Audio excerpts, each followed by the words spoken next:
stage I've ever been on is, for open mic, is the Artist Corner. Can I get maybe like a round of applause? That's why I came here, because I knew, it was the Artist Corner family, so it feels good. Let's just go ahead and give Spencer a round of applause, because he just went up.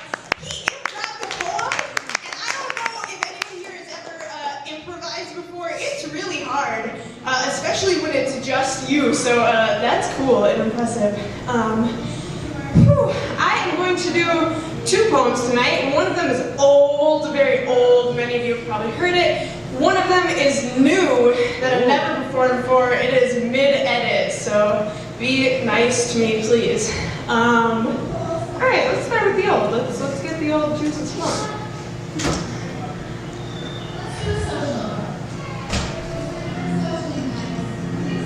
My home was never something that I questioned.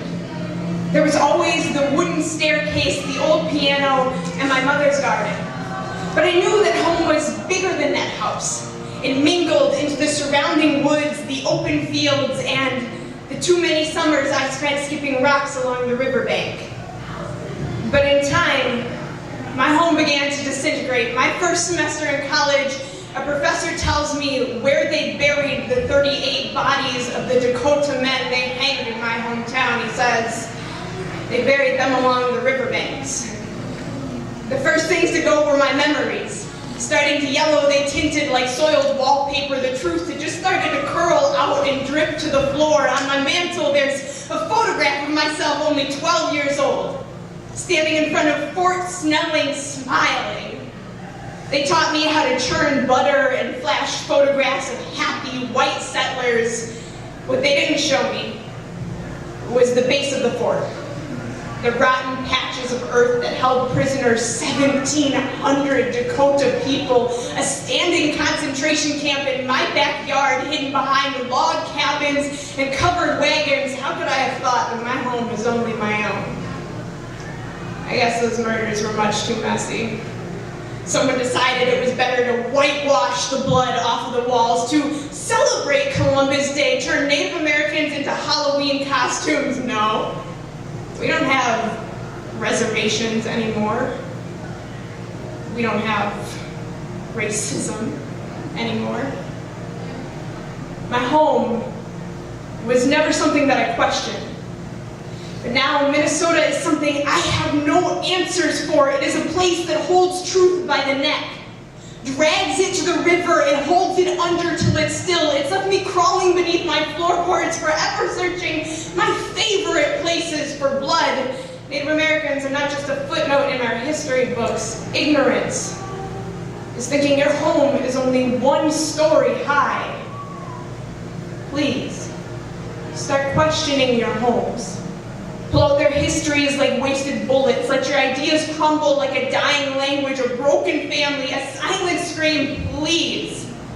If you are proud of any stretch of land, ask yourself, who else calls this their home?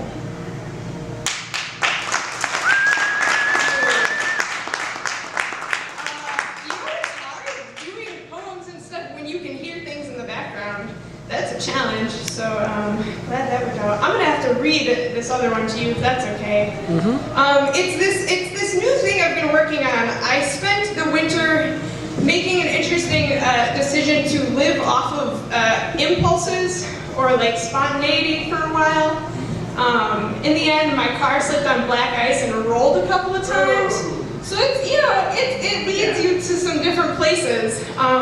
But it got me thinking of maybe the opposite of that, which is habit.